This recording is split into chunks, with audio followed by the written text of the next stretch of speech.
Do you work with English? Do you want to work with English? Maybe you work with people from all over the world and your only common language is English. Well, in that case, I'm sure, no, in fact, I guarantee I would be willing to bet that you have come across or will come across these next 15 phrasal verbs that I have for you. These are the most common phrasal verbs that you need to know and need to have an understanding of if you are going to be using business English or using English in the workplace. Hi, my name is Catherine. I'm a business English teacher. I work with intermediate to advanced level students.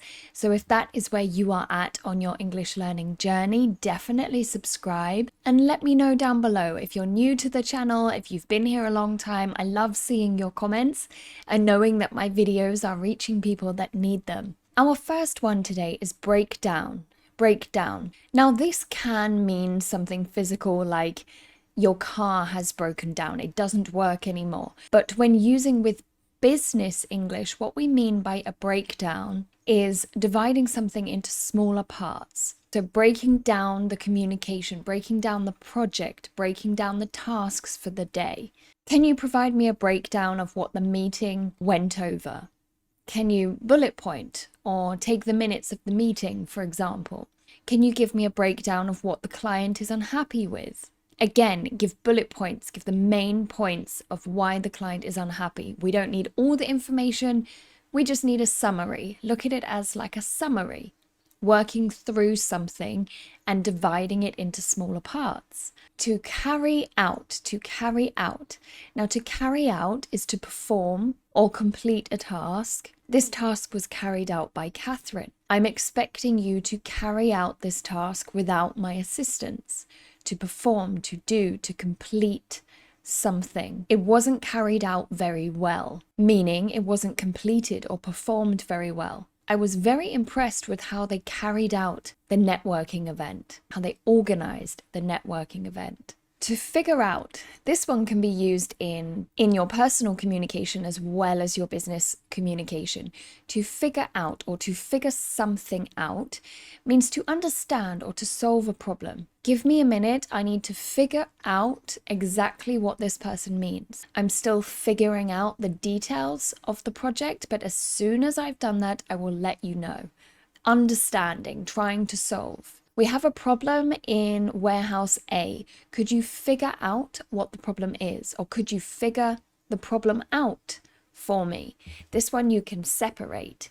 So it can be figure out this or figure this out.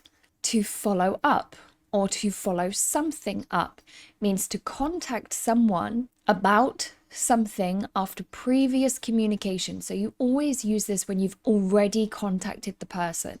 It's not the first time contacting them about this particular topic. Can you follow up with the client? Last week I sent them an email and they still haven't responded. So can you follow up? Can you send them another message asking them what their opinion is?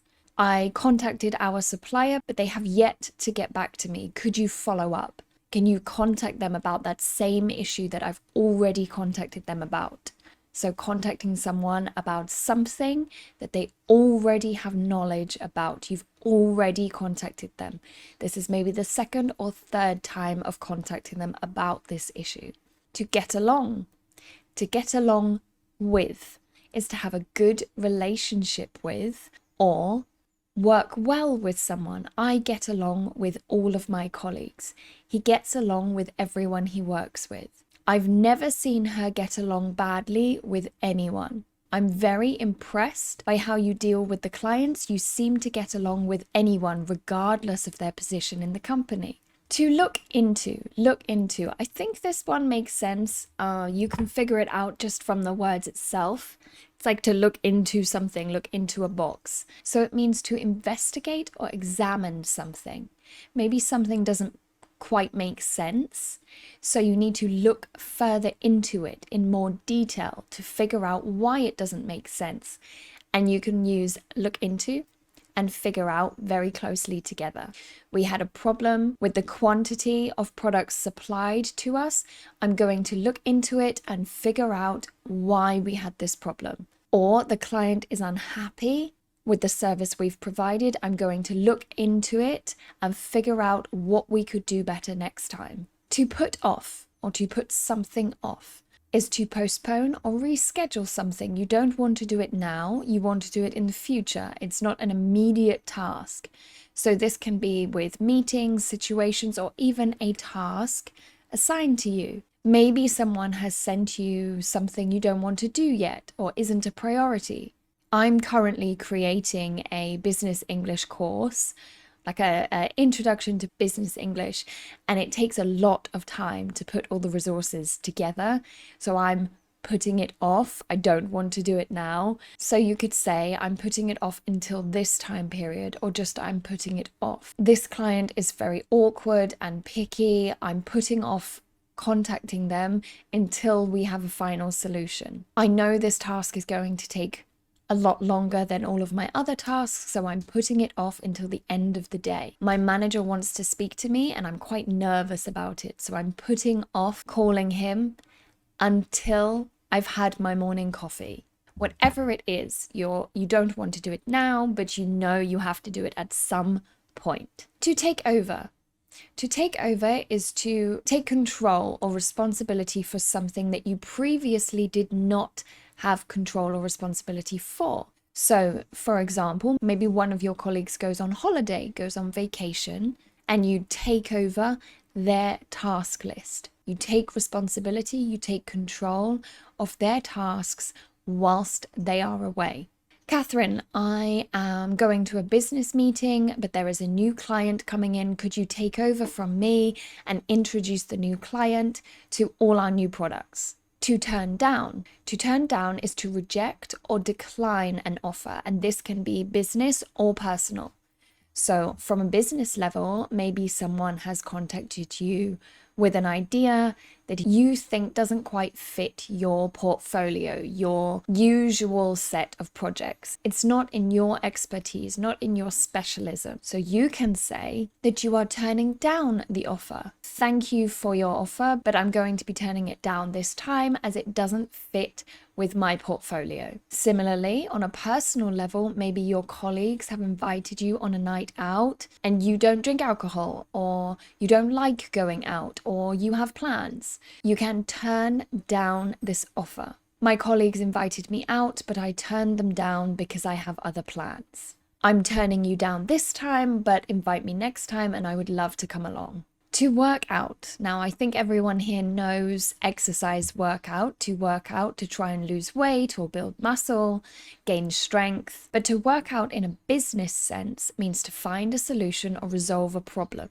It's very similar to figure out. I need to work out what the problem is. I need to work out a solution. I have been asked to work out why the client is unhappy. So again, you can use this with look into.